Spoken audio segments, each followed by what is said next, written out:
Mean राशि के सभी जातकों का हमारे चैनल पर हार्दिक स्वागत है। आज हम लेकर चलेंगे आपके जीवन की गहराइयों के अंदर और देखेंगे कि कैसे आपके दुख, आपके कष्ट, आपकी परेशानी क्या है। आप न जाने भटकते भटकते कितने वर्ष, कितने साल, कितने समय गुजर गए कि पता ही नहीं चला। उन कष्टों को भोगते हुए मन की विचलित भावनाओं को स्थिर करने के लिए कभी मंदिर गए, कभी पूजा पाठ किया, कभी बड़े बड़े ज्योतिषों के पास गए, लेकिन कहीं कोई भी उपाय कारागर क्यों नहीं हो रहा है? क्योंकि आपने अपने जीवन को समझा ही नहीं। अगर आप मीन राशि के जातक हैं तो एक ऐसी रहस्यमयी आपको बात आगे चल के जानने को मिलेगी। आप स्वयं से ही न कहीं भटके, न कहीं समय गंवाएं। आप उन सभी कष्टों से, दुखों से, मन की विचलता से, मन की बेचैनी से, घबराहट से, मेरे पास क्या है, खो गया, मिलेगा नहीं मिलेगा, क्या होगा, इन सभी प्रकार की चिंताओं से आप मुक्त हो जाएंगे। तो लास्ट तक वीडियो में बने रहेंगे।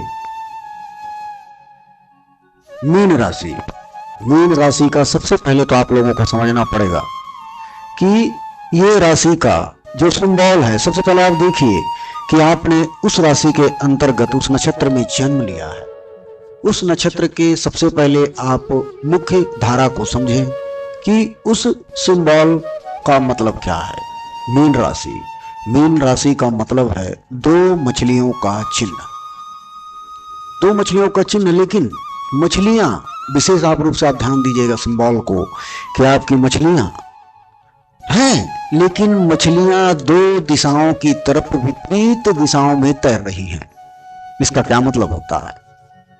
यह प्रतीक केवल ज्योतिषी नहीं है, बल्कि आपके जीवन की पूरी कहानी है, आपके सुख की वो कुंजी है। अगर आपने इसे जान लिया तो समझने आपने अपने पूरे जीवन को पहचान लिया। आपके तरक्की, आपके सुख, आपके वैभव को फिर आपके पास आने से कोई नहीं रोक सकेगा। क्योंकि देखिएगा, एक हिस्सा ऊपर की ओर, ऊपर की ओर का मतलब क्या दर्शाता है? अनंत की ओर तैरना चाहता है, अनंत की ओर तैरना चाहता है माने अध्यात्म की तरफ। और दूसरा हिस्सा नीचे, एक मछली है जो नीचे की तरफ मुख करके है, वह संसार के मोह, भ्रम और आदतों की ओर खींचता है। आपका जीवन भी वैसा ही है। आपके भीतर आप लोग अनुभव कीजिए अपने आप को कि आपके भीतर अद्भुत संवेदनशीलता भरी हुई है, करुणा कूट कूट के भरी हुई है, और सृजनात्मकता माने के नए चीजों का आप सृजन कर सकते हैं। यह गुण आपके अंदर है। लेकिन उन्हीं के साथ कुछ ऐसे गुण भी हैं जो आपको हर प्रकार से दुख, परेशानी, संकट इत्यादि के कारण हैं, वो आपको जकड़ कर रखते हैं। यहाँ पे सवाल यह नहीं है कि आप में दोष है या नहीं, सवाल यह है यहाँ पर कि आप इन्हें पहचानते हैं या नहीं। क्योंकि जो आप देखते नहीं वही आपको बांधता है।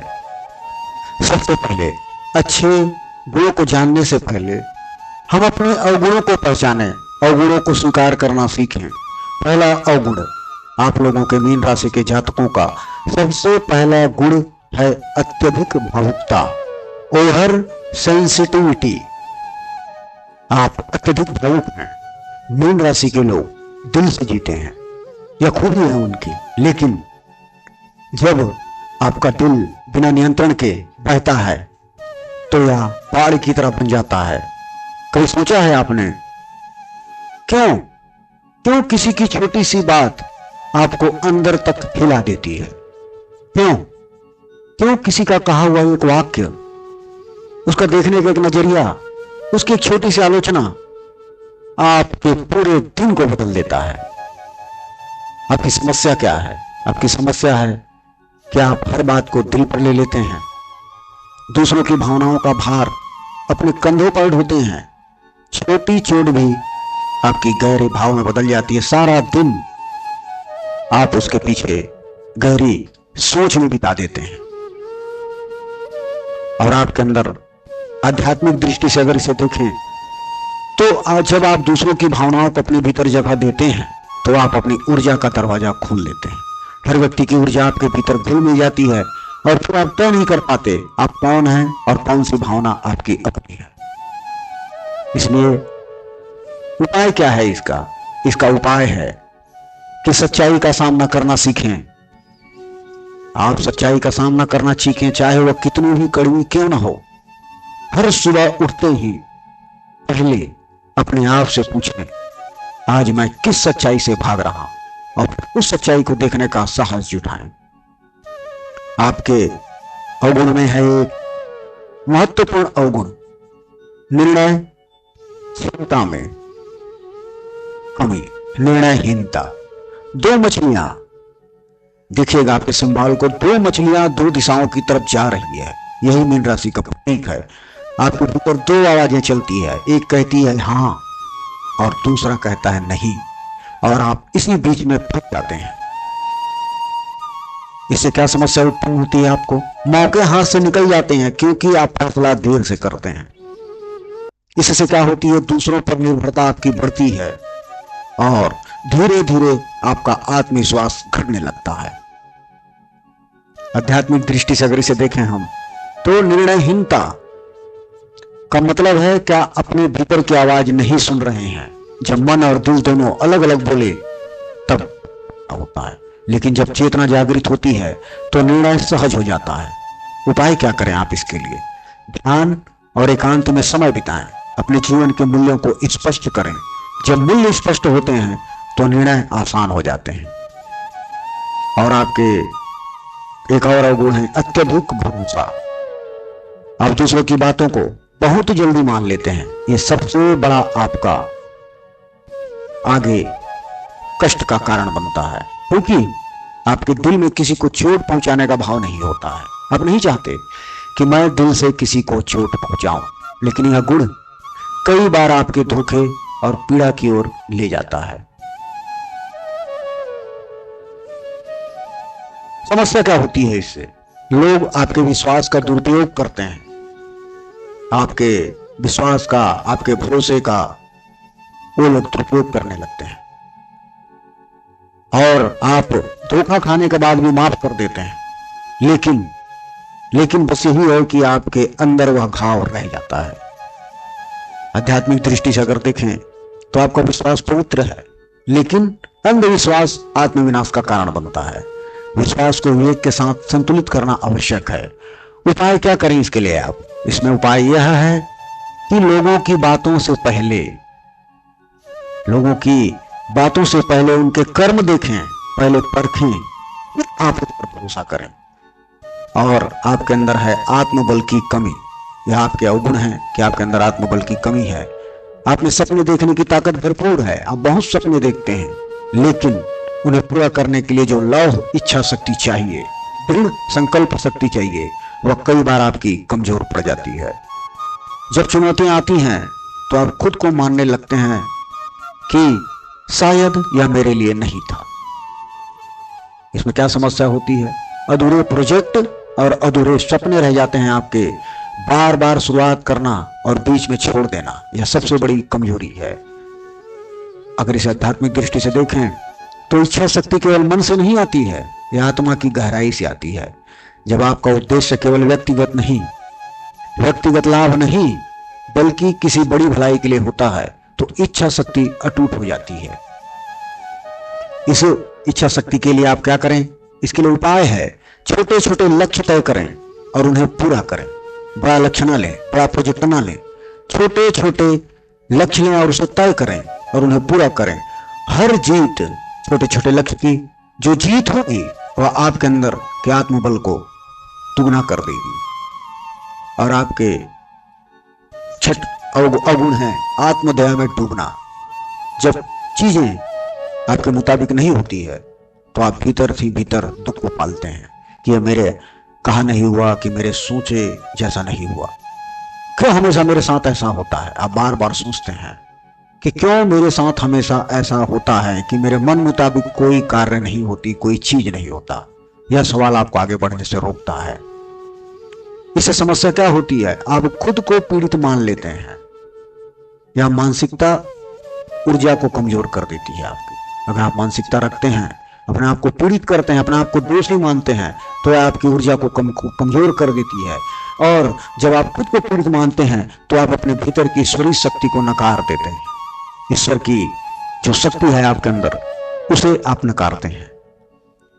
उपाय करें, अपनी परिस्थितियों को अपने विकास का साधन माने, दुख को शक्ति में बदलना सीखें।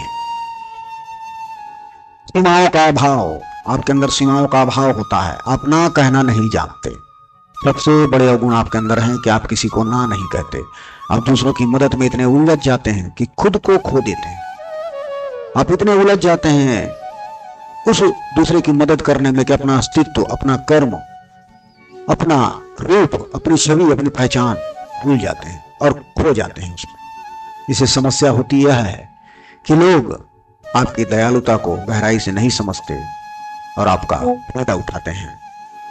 थकान, मानसिक तनाव और असंतुलन बढ़ता है इससे। अगर आप ज्यादा इस प्रकार से खुद को उलझाते हैं दूसरे की मदद में, तो आपकी फायदा उठाएंगे और फायदा उठाने से क्या होगा, आपको थकान महसूस होगी, मानसिक तनाव होगा और आपका असंतुलन शरीर का कार्य का बढ़ता चला जाएगा।